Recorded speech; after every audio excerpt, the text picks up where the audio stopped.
नमस्कार साथियों, मैं आनंद प्रकाश पांडे एन मिश्रा क्लासेस में आप सभी का स्वागत करता हूं। जैसा कि हम लोग साइंस टीचिंग विज्ञान शिक्षण का अध्ययन हम लोग कर रहे हैं, आज का हम लोग का जो टॉपिक है वो टॉपिक हम लोग का है पाठ्य योजना की प्रणालियाँ।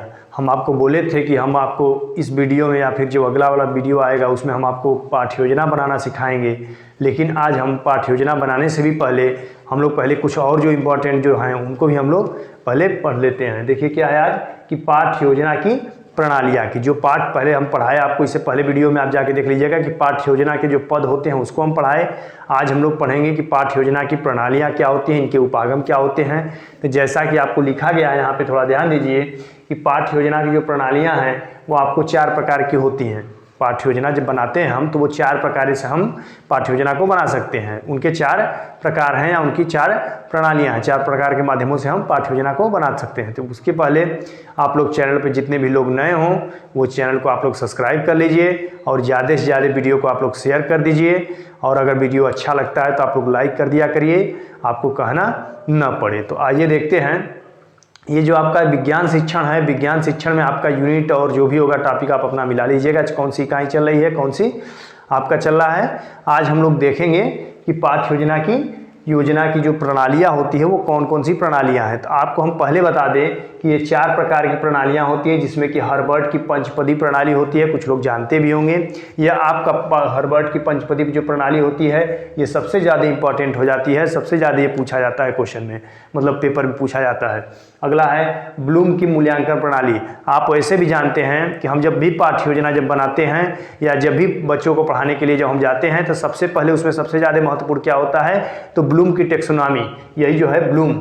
तो ब्लूम का जो मूल्यांकन प्रणाली होती है वो सबसे ज़्यादा इंपॉर्टेंट हो जाती है। जैसा कि हम आपको सबसे पहले आज के टॉपिक में भी लिए हैं कि ब्लूम की मूल्यांकन प्रणाली क्या होती है। पहले हम आज आपको अध्ययन भी कराएंगे कि ब्लूम की टेक्सोनॉमी क्या होती है। ब्लूम की टेक्सोनॉमी के बारे में हम लोग ये पहला ही टॉपिक हम लिए हैं आज के वीडियो में।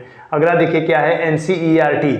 एनसीईआरटी के हिसाब से आप पाठ्य योजना कैसे बनाएंगे, पाठ्य योजना के क्या क्या प्रारूप होते हैं, कौन कौन से शिक्षण बिंदु होते हैं एनसीईआरटी के अनुसार। और एक होता है आरसीईएम। ये क्या होता है, आरसीईएम के उपागम या आरसीएम के कौन कौन से आरसीएम के अनुसार हम क्या क्या किस तरह से पाठ्य योजना को बनाते हैं। तो देखिए आज हम लोग सबसे पहले हम आपको बताए भी हैं कि आज हम लोग जो अध्ययन करेंगे वो किसके बारे में अध्ययन करेंगे कि ब्लूम की टेक्सोनॉमी या ब्लूम का मूल्यांकन का प्रणाली, ब्लूम की मूल्यांकन प्रणाली। तो इसमें हम लोग जब देखेंगे तो आपको हम बता रहे हैं कि जो ब्लूम की टेक्सोनॉमी होती है इसके अनुसार क्या क्या इनके पद होते हैं या किस तरह से पाठ्य योजना इसमें तैयार किया जाता है। देखिए इसके अनुसार लिखा भी गया है कि ब्लूम के अनुसार मूल्यांकन प्रणाली में जो ब्लूम है उनके अनुसार जो मूल्यांकन प्रणाली जब इनका जब होता है तो उसमें शिक्षा एक उद्देश्य परक मानी गई है। जो शिक्षा हमारी होती है वो कैसी होती है, एक उद्देश्य परक होती है। कहीं ना कहीं उसका एक उद्देश्य होता है, उस पाठ्य योजना को बनाने का एक कोई न कोई उद्देश्य होता है। अर्थात इसमें शिक्षण तथा प्रशिक्षण की क्रियाएं उद्देश्य केंद्रित की जाती हैं। अगर आपस में कक्षा में अगर शिक्षण और शिक्षण चल रहा है, आपका शिक्षण और प्रशिक्षण का कार्य वो कौन किसके अनुसार होगा, तो उद्देश्य केंद्रित होना चाहिए। उसकी जो क्रियाएं होंगी शिक्षण और प्रशिक्षण की वो कोई न कोई एक उद्देश्य उसका निकलना चाहिए, उद्देश्य क्रियाएं होनी चाहिए, उद्देश्य केंद्रित होनी चाहिए। अगला देखिए क्या है कि परीक्षण शिक्षण में जो परीक्षण जो होता है उस शिक्षण पर आधारित होता है। जो भी हमारा परीक्षण होगा वो शिक्षण के ऊपर आधारित होना चाहिए या होता है।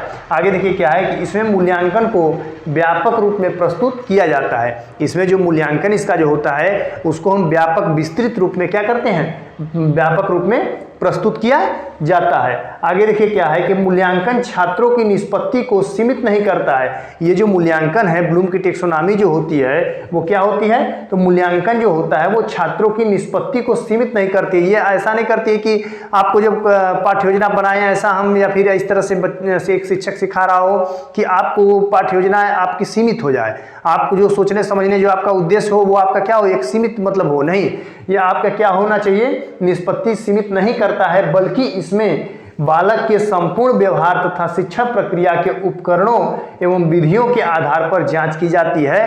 कहने का मतलब इसके आप समझिए क्या है कि ये जो आपका ब्लूम की जो टेक्सोनॉमी है, ब्लूम के अनुसार जो मूल्यांकन होता है, मूल्यांकन जो प्रणालियां होती हैं ये आपकी वो किस अनुसार होती हैं, तो आपको बालक, एक जो बालक होता है उस बालक के संपूर्ण व्यवहार, कि वो बालक क्या क्या सोचता है, वो क्या क्या व्यवहार, उस अपने व्यवहार में क्या क्या चीजें ले सकता है, क्या क्या ला सकता है, तो संपूर्ण व्यवहार तथा शिक्षण की प्रक्रिया, तथा क्या चीज, शिक्षण की प्रक्रिया के उपकरणों के एवं विधियों के आधार पर जांच की जाती है। इसका समझने का मतलब समझिए कि वो उनका जो भी बच्चा रहेगा उसका संपूर्ण व्यवहार, और संपूर्ण व्यवहार के साथ साथ शिक्षण प्रक्रिया के उपकरणों, उनकी जो शिक्षण की जो प्रक्रिया होंगी उनके क्या क्या उपकरण होते हैं और उनके क्या क्या विधियां होती हैं, उनके आधार पर वो क्या करते हैं, जांच करते हैं। तो ये क्या था, ब्लूम की टेक्सोनॉमी, ब्लूम का मूल्यांकन था। अब ब्लूम जो है वो क्या दिए थे, तो ब्लूम के अनुसार वो क्या क्या पद हैं, तो हम कह सकते हैं कि ब्लूम के मतलब ब्लूम ने शिक्षा के त्रिपदी प्रक्रियाएं कहते हैं। ये जो ब्लूम होते हैं, ब्लूम के ही थ्री टेक्सोनॉमी के नाम से मतलब त्रिपदी प्रक्रिया कहते हैं, जिन्हें मूल्यांकन प्रणाली के सोपान के नाम से भी जाना जाता है। ऐसे हम कह सकते हैं कि ब्लूम की टेक्सोनॉमी जो होती है, ब्लूम की जो प्रणाली होती है उस प्रणाली को हम सोपानों के नाम से जान जाते हैं, और ब्लूम की जो टेक्सोनॉमी होती है वो त्रिपदी होती है। तो इसको आइए हम देखते हैं कि ये ब्लूम की टेक्सोनॉमी जो त्रिपदी होती है वो उनके कौन कौन से वो 3 पद हैं, और ब्लूम की टेक्सोनॉमी वो 3 पद किस तरह से हैं उसको हम लोग आइए देखते हैं। एक बार पहले आप इसका स्क्रीनशॉट ले लीजिए। चलिए आइए,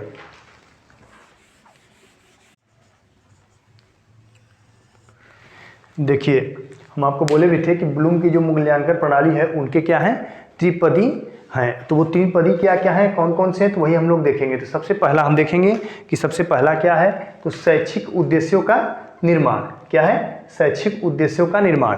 इसमें 3 हैं, 3 प्रणालियां इनकी हैं जो त्रिपदी इनको कहा जाता है। पहला है शैक्षिक उद्देश्यों का निर्माण, दूसरा है सीखने का अनुभव प्रदान करना, और तीसरा है व्यवहार परिवर्तनों का मूल्यांकन। तीसरा क्या है, व्यवहार परिवर्तन का मूल्यांकन। तो इसमें हम लोग जब देखेंगे शैक्षिक उद्देश्यों का निर्माण, उसमें हम क्या देखेंगे, ज्ञानात्मक, भावात्मक, क्रियात्मक पक्ष में परिवर्तन लाना। कहने का मतलब क्या है इसका, कि ज्ञानात्मक, भावात्मक, जो कि आप अगर कहेंगे कि शैक्षिक उद्देश्यों का निर्माण, तो शैक्षिक उद्देश्यों का निर्माण हम किस किस तरह से कर सकते हैं, तो हम ज्ञानात्मक और भावात्मक और क्रियात्मक पक्षों का, किस किस पक्षों का, क्रियात्मक पक्षों का परिवर्तन लाना। कि जब हम बच्चों के ज्ञानात्मक पक्ष में, उनके भावात्मक पक्ष में, उनके क्रियात्मक पक्ष में परिवर्तन ला देते हैं, तो यही हमारा क्या कहलाता है, शैक्षिक उद्देश्यों का निर्माण हम करते हैं उनके ज्ञानात्मक भावात्मक पक्ष के अनुसार। शैक्षिक उद्देश्यों का निर्धारण करते समय छात्र के विकास क्रम को ध्यान में रखना आवश्यक होता है। कहने का मतलब समझिए इसके क्या है, कि जब भी हम शैक्षिक पक्षों का, जब भी हम शैक्षिक उद्देश्यों का निर्धारण जब हम करते हैं बच्चों के बीच में, जब हम शैक्षिक पक्ष का उनके शैक्षिक जो उनका महत्व होता है, उनको शिक्षा जब हम देते हैं, तो उसके जब उद्देश्य, उनके क्या उद्देश्य हैं शैक्षिक का, उनके जब उद्देश्यों का जब हम निर्धारण करते समय छात्र के विकास क्रम को ध्यान में रखना आवश्यक होता है, कि ऐसा हम उनको शिक्षा मतलब दें तो उनका विकास हो सके, वो काफ़ी चीज़ें उससे कुछ चीज़ें सीख सके। तो वही चीज़ है कि ध्यान में रखना आवश्यक होता है, शैक्षिक स्तर को ध्यान में रखना चाहिए। उनके क्या, कि जिस लेवल का बच्चा हो, जिस कक्षा का लड़का हो, बालक बालिकाएं हों, उस कक्षा का हम मतलब शिक्षा उनको दें। ऐसा ना करें कि बच्चा अगर क्लास 3 का हो, हम क्लास 10 का देने लगे, उस बच्चे को लगे पढ़ाने शिक्षा, तो बच्चे में क्या होगा, उनके किसी भी पक्ष का ज्ञान नहीं हो पाएगा, ना ज्ञानात्मक होगा, ना भावात्मक होगा, ना क्रियात्मक होगा, बच्चा कुछ भी सीख ही नहीं पाएगा। तो वही चीज़ कहा जा रहा है कि जिस स्तर का मतलब शैक्षिक स्तर को ध्यान में रखना चाहिए, तथा एक ही विषय वस्तु को शिक्षा के विभिन्न स्तरों पर पढ़ाया जाना चाहिए। ऐसा ना करें कि अभी पता चले कि हिंदी लगे पढ़ा रहे हैं, अभी कुछ अलग नहीं, उनके जो भी करें तो एक ऐसा उनको बनाएं, अगर लैंग्वेज पढ़ा रहे हैं तो उस अनुसार से पढ़ाएं कि उनका जो भी बच्चा, जो भी छात्र छात्राएं हो, जिस स्तर पर जाए कुछ ना कुछ उससे चीज़ें रिलेटेड होती रहें, उनसे मिलती रहें, ताकि बच्चा उसको समझ पाए, सीख पाए। अभी पता चला कि कुछ और पढ़ा रहे हैं, अगले स्तर पर जब वो गया क्लास 3-5 में गया तो कुछ और लगे पढ़ाने, वो बच्चा इतना कन्फ्यूज हो गया, पीछे से कोई चीज़ उसको मिल ही नहीं रही है, हर समय उसको अलग अलग चीज़ें, हम विभिन्न चीज़ें पढ़ा रहे हैं, तो बच्चे का कभी विकास नहीं हो पाएगा। तो आगे देखिए क्या है कि शैक्षिक उद्देश्यों में विषय की प्रकृति पर ध्यान देना चाहिए। जो शैक्षिक उद्देश्य होता है उसमें हम किस पे ध्यान देंगे, तो उस विषय की प्रकृति पर ध्यान देंगे, ताकि उसमें बच्चे में विकास हो सके, वो कुछ ना कुछ चीज़ें सीख सके। प्रकृति पर ध्यान देना चाहिए, मतलब ध्यान देना भी आवश्यक होता है। जो भी विषय हम पढ़ाएं उसके अलग अलग प्रकृति, उनके अलग अलग चीज़ों के बारे में उनको हम समझाते चले। जैसे देखिए क्या है कि समाज की आर्थिक, राजनीतिक तथा सांस्कृतिक आवश्यकताओं को भी ध्यान में रखना चाहिए कि बच्चे को इस तरह की शिक्षा दी जाए कि उस बच्चे की समाज कि उसमें समाज में उसका विकास हो के समाज में समाज की बातें वो जान सब पाए, समाज में क्या क्या चीज़ें होती हैं उसको वो जान पाए, तथा उसकी आर्थिक तथा वो बच्चे की आर्थिक क्या क्या है परिस्थितियाँ उसकी, और तथा राजनीतिक, इन सभी पक्षों का उसको क्या हो ज्ञान हो सके, वो सभी चीज़ों को अपने आप में अनुभव कर सके, उसके ज्ञानात्मक, भावात्मक और क्रियात्मक पक्षों का विकास हो सके, उसमें परिवर्तन वो ला सके, वही चीज़ें है। तथा सांस्कृतिक आवश्यकताओं को भी ध्यान में रखना चाहिए। इन सभी टॉपिकों को ध्यान में रख करके ही शिक्षा दी जानी चाहिए बच्चे को। कक्षा कक्ष में हमेशा इन सभी ऐसा नहीं कि मतलब कुछ ही पहलू को हम ध्यान में रख करके बच्चे को शिक्षा देंगे, नहीं, ये सभी पक्षों का ध्यान में रख करके शिक्षा दी जानी चाहिए कि बच्चे में हर एक चीज़ का, हर एक तरह का उसमें विकास हो सके। अगला पॉइंट देखिए क्या है कि सीखने का अनुभव प्रदान करना। क्या है, इन तीनों पॉइंट को आप याद करके रखिएगा। जब भी पूछेगा कि ब्लूम की मतलब मूल्यांकन प्रणाली, अगर आप मान लीजिए ये सब भूल भी जा रहे हैं कि शैक्षिक उद्देश्यों का निर्धारण, सीखने के अनुभव प्रदान करना और व्यवहार परिवर्तनों का मूल्यांकन, अगर 3 पॉइंट भूल भी जा रहे हैं, सिर्फ 3 पॉइंट उठाइएगा तब हेडिंग बना दीजिएगा कि ज्ञानात्मक पक्ष, भावात्मक पक्ष और क्रियात्मक पक्ष। कम से कम यही 3 हेडिंग बना करके आप लिख के चले आइएगा। काफ़ी चीज़ें मतलब कुछ हद तक तो ठीक ही रहेंगी, लेकिन ऐसा करिएगा मत। 3 हेडिंग है, याद करके इसके बारे में लिख करके आइएगा, ज़्यादा आपको बेनिफिट रहेगा। आगे देखिए क्या है कि सीखने का अनुभव प्रदान करना, कि जो भी बच्चा सीख रहा है उसका वो क्या अनुभव, उससे वो क्या अनुभव ले रहा है, उससे अनुभव उसको क्या मिल रहा है, वो क्या अनुभव प्राप्त कर रहा है, तो वही चीज़ है कि अनुभव प्रदान करना। इसमें देखिए क्या है कि इसके अंतर्गत वे साधन आते हैं, इसके अंतर्गत वे सभी साधन आते हैं या वे साधन आते हैं जिनकी सहायता से शैक्षिक उद्देश्य प्राप्त हो सकते हैं। कौन सा उद्देश्य? शैक्षिक उद्देश्य, कि इनके अनुसार हम शैक्षिक उद्देश्य उनके प्राप्त हो सकते हैं जो विद्यालय तथा उनसे बाहर से प्राप्त अनुभव हो। कहने का मतलब समझिए कि हम ये नहीं कह सकते हैं कि नहीं सिर्फ और सिर्फ विद्यालय ही हो, सिर्फ और सिर्फ बाहर का ही ज्ञान हो, नहीं, ऐसे उद्देश्य उनके मतलब हों कि उनके शैक्षिक उद्देश्य प्राप्त हो सके, जो कि उनके कौन कौन से हों, जो कि उनके विद्यालय, जो बालक को विद्यालय से जो ज्ञान प्राप्त हो तथा बाहर के ज्ञान, तथा उससे बाहर विद्यालय से जो बाहर के भी कुछ ज्ञान, ऐसे बहुत सारे ज्ञान होते हैं जो कि विद्यालय में ही नहीं दिए जाते हैं, बाहर वो घर पर भी बहुत बच्चा बहुत कुछ सीख पाता है, बहुत कुछ अनुभव उसको मिलता है। तो वही चीज़ें कह रहा है कि उससे बाहर से प्राप्त अनुभव हो तथा अधिगम उन अनुभव कहा जाता है, तथा उन्हें ही कौन सा अनुभव अधिगम कहा जाता है, तो उन्हें अधिगम अनुभव कहा जाता है। शिक्षक का कर्तव्य है कि वह शिक्षण के अंतर्गत ऐसी विधियां, जो शिक्षक एक होता है, जो मार्गदर्शक हमारा होता है, जो पढ़ाने वाला, एक बच्चे को जो पढ़ाने वाला मार्गदर्शक होता है, कक्षा कक्ष में वही उसका मार्गदर्शन करता है, तो उसका यह कर्तव्य होना चाहिए कि जो भी शिक्षण हो, जो भी वो पढ़ाए, शिक्षण के अंतर्गत जो भी अपनी शिक्षण की सहायक सामग्रियां या जो भी कुछ उस बच्चे को सिखा रहा है, तो उस शिक्षण के अंतर्गत ऐसी विधियों का प्रयोग करे, ऐसी प्रविधियों का प्रयोग करे कि और क्रियाओं का चयन करे कि जो छात्र को वांछित अनुभव प्रदान कर सके। कहने का मतलब समझिए कि जो भी एक शिक्षक है वो कक्षा कक्ष में ऐसे सामग्रियों का प्रयोग करे, ऐसी शिक्षण विधियों का प्रयोग करे कि बच्चा उससे कुछ न कुछ सीख सके, उससे कुछ न कुछ अनुभव कर सके, अपने व्यवहार में परिवर्तन ला सके। यही चीज़ें उसके क्या हो जाएगा, सीखने का अनुभव प्रदान करना। उससे बच्चा क्या होगा, अपना खुद का अनुभव, वो अपना कुछ न कुछ उससे सीखेगा, अपना खुद का अनुभव उसमें विकसित होगा।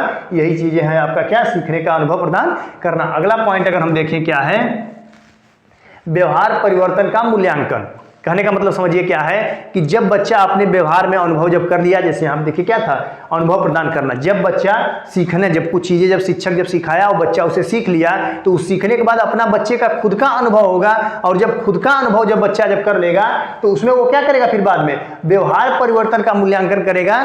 उसमें जो कुछ भी व्यवहार मतलब उसमें परिवर्तन आया हो उसका वो क्या करेगा, मूल्यांकन करेगा शिक्षक। देखिए क्या है कि छात्रों को शिक्षक के दौरान, छात्रों को शिक्षण के दौरान, जब छात्र को जब शिक्षण जब कराया जाता है, एक शिक्षक जब पढ़ाता है, तो उसके दौरान सीखने के जो विभिन्न अनुभव प्रदान किए जाते हैं, जो भी बच्चा सीखा है, जो भी अनुभव अपना प्रदान किया है उससे किए जाते हैं, तो उनके द्वारा छात्रों के व्यवहार में अपेक्षित परिवर्तन लाया जाता है। उससे बच्चा कुछ अलग ही व्यवहार मतलब वो जो कुछ भी सीखता है उसके व्यवहार में परिवर्तन आता है, वो खुद का व्यवहार अपना मतलब अनुभव करता है, उसे खुद का उसका व्यवहार का विकसित होता है, वो खुद व्यवहार अपना बनाता है, अपना कुछ चीज़ें उससे सीख पाता है। तो उसमें जब अपेक्षित जब परिवर्तन लाया जाता है, इससे यह निष्कर्ष निकलता है कि जो कक्षा में जो भी शिक्षक पढ़ाया है, छात्र कुछ चीज़ें उससे सीख पाया है कि नहीं सीख पाया। ऐसा तो नहीं कि सब कुछ शिक्षक पढ़ा दिया है, सब अनुभव उनको दिया, लेकिन बच्चा उससे न उसको कोई अनुभव हुआ, न कुछ उसके व्यवहार में परिवर्तन हुआ, न कुछ बच्चा उसको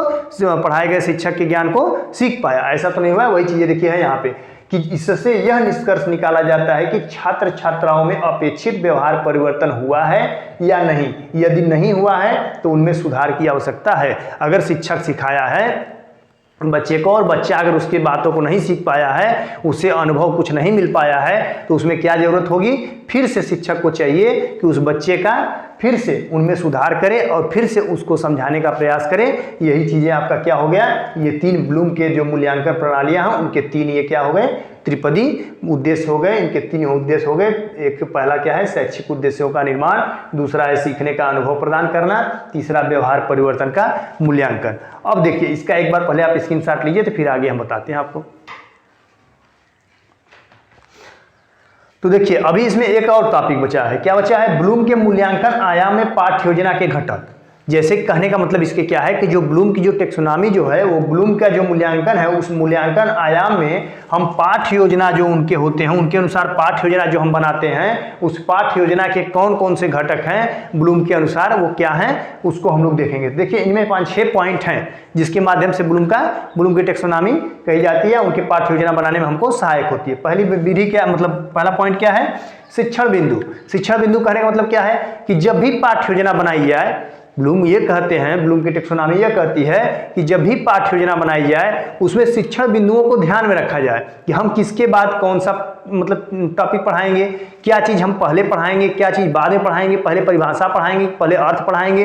तो उस तरह से कह के कि शिक्षण बिंदुओं को ध्यान में रखा जाए। आप इसमें करेंगे क्या, शिक्षण बिंदु हेडिंग डाल करके 2 लाइन ऐसे लिख देंगे कि ब्लूम की टेक्सोनॉमी यह कहती है कि सबसे पहले कौन कौन से टॉपिक को मतलब हम पहले पढ़ाएं, किसको बाद में पढ़ाएं, किस किस टॉपिकों का निर्धारण हमें करना चाहिए। शिक्षण बिंदुओं को अलग अलग बिंदु, मतलब जो शिक्षण बिंदु है उस मतलब जैसे मान लीजिए कि आपका एक पैराग्राफ है बहुत बड़ा सा, उसको हम अलग अलग छोटे छोटे शिक्षण बिंदुओं में पार्ट करके उसको हम पढ़ाने का प्रयास करें। ये आपका 2-3 लाइन आप लिख देंगे, आपका नंबर मिल जाएगा। अगला पॉइंट देखिए क्या है, उद्देश्यों का निर्धारण।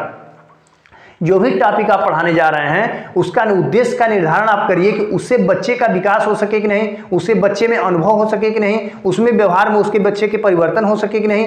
वो ऐसा टॉपिक आप पढ़ाइए, ऐसा टॉपिक आप चूज करिए, ऐसा शिक्षा बिंदु आप रखिए तो उससे उद्देश्यों का निर्धारण हो सके। उस बच्चे में जो भी उस टॉपिक पढ़ाने का या जिसका भी उद्देश्य आप अगर पढ़ा रहे हैं, तो जो भी चैप्टर आप पढ़ा रहे हैं उस चैप्टर के उद्देश्य का निर्धारण हो सके। ऐसा ना हो कि वो पूरा व्यर्थ हो जाए पढ़ाया हुआ। तो ऐसा हो कि उस चैप्टर को अगर हम पढ़ा रहे हैं तो उस चैप्टर को पढ़ाने का कुछ न कुछ उद्देश्य हो, कुछ न कुछ बच्चा उससे सीख पाए। ये चीज आपका क्या हो गया, उद्देश्यों का निर्धारण। तीसरा पॉइंट आप देखिए क्या है कि शिक्षक की क्रियाएं। देखिए कहने का मतलब ये भी होता है, ये भी बहुत इंपॉर्टेंट चीजें हैं। शिक्षक की जो क्रियाएं होती हैं, अगर शिक्षक पहले से अपने आप को अगर नहीं अनुभव किया है, पहले से अगर कभी शिक्षक नहीं पढ़ाया है, तो अपने आप में कंफ्यूज खुद रहेगा कि हम कक्षा में जाएंगे तो हमारे पढ़ाने की शैली क्या होगी, हमारे हाथ मतलब कैसे हम हाथ को आगे पीछे करेंगे, या कैसे हम कब बोर्ड पे हम लिखेंगे, या कब बच्चे की तरफ हम सामने पता चला कि हम बोर्ड पे खूब अपना लिख रहे हैं और बच्चा उधर से पता चले खेल रहे हैं, मस्त है, हम पूरा बोर्ड बस छापने में बस हम लगे हैं पूरा, और बच्चा अलग मस्त हो रहा है, पता चला पीछे से उठा के कुछ आपको मार भी दिया। तो ये भी सब चीजें क्या होती हैं, शिक्षक की क्रियाएं होती हैं कि शिक्षक कौन कौन से मतलब वो पहले से ही निर्धारण करता है कि हम कितने समय तक बोर्ड में लिखेंगे और बोर्ड पे लिखते हुए बच्चों को ध्यान देंगे कि नहीं, कितने समय हम लिखेंगे, कितने समय बच्चों को पढ़ाएंगे, कितने समय बच्चों को उलझाए रहेंगे, ताकि बच्चा उसी में अपने मतलब अनुभव उसको कर सके, जो भी पढ़ा रहे हैं उसको सीख सके। तो ये भी एक क्रिया होती है जो कि जो शिक्षक होता है वो घर से ही अपने या जब भी पाठ्य योजना बनाता है उससे वो क्रियाओं को क्या करे, पहले से ही वो सोच ले, पहले से ही उसको बना ले। तो यही चीजें क्या है, शिक्षक की क्रियाएं। और उसी समय देखिए एक चीज और भी है, शिक्षक अपने बारे में जो शिक्षक की क्रियाएं होती है उसके बारे में तो सोचेगा ही, साथ साथ जो विद्यार्थियों की क्रियाएं होती हैं कि हम किस समय जब हम कैसा कार्य करेंगे या किस समय किस तरह से टॉपिक को हम पढ़ा रहे हैं, उस समय बच्चा क्या अनुभव करेगा या बच्चा उस समय क्या क्रियाएं करेगा, एक शिक्षक ही उस बच्चे की भी क्रिया को वो समझ पाता है। तो यही चीजें क्या हो गई कि विद्यार्थी की भी क्रियाएं वो शिक्षक को ही। तो इसके बारे में 2-3 लाइन लिख लीजिएगा। अब उसके बाद आता है कि जब भी आप कक्षा पढ़ाते हैं तब ब्लूम के अनुसार क्या है कि उसमें कौन सी विधि का हम प्रयोग करेंगे, किस विधि के माध्यम से बच्चों को हम समझाएंगे, उसमें कौन सी प्रविधियां हम प्रयोग करेंगे और कौन से शिक्षण सहायक सामग्रियां हम प्रयोग करेंगे। चार्ट ला करके, चार्ट पे हम कोई फिगर बना करके आप बच्चों के सामने हम रख देंगे, उसके चार्ट के माध्यम से हम समझाएंगे कि बोर्ड पे हम लिख करके जहां हमें जरूरत पड़ेगी लिख करके पढ़ाएंगे, बोर्ड पे हम फिगर बना देंगे। मतलब ये किसकी विधि प्रविधि की हम और किस शिक्षण सहायक सामग्री का हम प्रयोग करेंगे, ये भी एक शिक्षक को ही निर्धारण करना होता है। शिक्षक के उसको सोच पाता है, पहले से ही वो पाठ्य योजना में अपने आप को लिखता है और उसे वो बनाता है पाठ्य योजना। आगे देखिए क्या है, जब ये सभी चीजें जब वो कर देता है तो उसे एक शिक्षक मूल्यांकन भी करता है कि क्या जो चीजें हम बच्चों के बीच में पढ़ाए हैं क्या बच्चा उससे सीख पाया है या नहीं सीख पाया है, सब कुछ व्यर्थ तो नहीं चला गया है। तो वो भी क्या होता है, एक सबसे लास्ट पॉइंट क्या हो जाता है, मूल्यांकन। तो ये आपका रहा ब्लूम के मूल्यांकन आयाम के पाठ्य योजना के घटक। आपके 5-6 घटक हैं। हम आपको बार बार कहते हैं इस तरह हम हेडिंग बना करके आपको हम जितना चाहें उतना समझा दें, लेकिन कहीं ना कहीं आप लोग कभी कभी कंफ्यूज हो जाते हैं कि हम उसमें हम तो बोल दिए, अब आप मेरे एक एक मतलब बातों को नोट करने लेंगे। कुछ लोग जो होंगे जो अनुभवी थोड़ा सा वो समझ गए होंगे, वो समझ करके अपने शब्दों में उसको लिख लेंगे। तो यही चीजें हैं कि अपने शब्दों में आप इसको लिखिए। मैक्सिमम चीजें जितनी होती है, जैसे देखिए ये क्या था, शैक्षिक उद्देश्यों का निर्धारण, क्या हम इसमें नहीं बता सकते थे आपको, इस तरह बोल करके आपको नहीं समझा सकते थे, लेकिन थोड़ा सा नोट्स इसलिए दे दिए कि आप नोट्स बनाइए अच्छे से और बना करके आप अपना नोट्स उसको आप 1-2 बार पढ़िए और पेपर में अच्छा नंबर आप, क्योंकि आप कहीं ना कहीं नोट्स बार बार मांगते हैं तो नोट्स की आपकी अलग से क्या जरूरत है पीडीएफ देने की। जब आपको हम नोट्स बोर्ड पे पूरा का पूरा लिखवा ही दे रहे हैं और आपको दे ही दे रहे हैं, क्या हम भी करें, क्या आकर के हेडिंग दे बता दें, देखिए ये हेडिंग है, आपको बोल दें और समझा दें, और करें क्या, पीडीएफ अपना कॉपी पे लिख करके और पीडीएफ के माध्यम से आपको शेयर कर दें। तो ये चीज़ें इससे अच्छा है कि आपको थोड़ा सा अगर हम दे रहे हैं तो इसको आप अपने भी थोड़ा सा आप भी परिश्रम जब करेंगे लिखेंगे कॉपी पे तो आपको चीज़ें याद होगी। एक बार इसकी स्क्रीनशॉट आप पूरा लीजिए। तो आज हम लोग जो है पाठ्य योजना की प्रणालियां में आपको हम 4 प्रणालियां बताए हैं। हर्बर्ट और उसके बाद क्या नाम है, ब्लूम पढ़ाए और आरसीएम पढ़ाए, एक और हैं। इस तरह से 4 में हम आपको जैसे ब्लूम की टेक्सोनॉमी आपको हम पढ़ा दिए, ब्लूम का मूल्यांकन प्रणाली, और आगे हम लोग आरसीएम को देखेंगे। इस तरह करके 4 जो हैं प्रणालियां, उस प्रणालियों को हम लोग देखेंगे। इससे पहले आप लोग चैनल पे जितने भी नए लोग हों वो चैनल को सब्सक्राइब कर लीजिए, ज़्यादा से ज़्यादा आप लोग शेयर किया करिए ताकि ये साइंस शिक्षण है। और जल्दी आप लोग देखते हैं काफ़ी लोग परेशान हैं साइंस शिक्षण कैसे चलेगा या मैथ शिक्षण कैसे चलेगा। देखिए मैथ शिक्षण तो हम मतलब अगर टाइम मिलता है तो आपको पढ़ाएंगे, बाकी आप लोग मैथ शिक्षण पढ़ते रहिए। मैथ शिक्षण बहुत ज़्यादा चीज़ें नहीं, जो चीज़ें आपको हम साइंस से पढ़ा रहे हैं लगभग कुछ चीज़ें मैथ में भी आपको ये चीज़ें मिल जाएगी। तो आप लोग ज़्यादा से ज़्यादा शेयर कर दिया करिए। इसी के साथ धन्यवाद।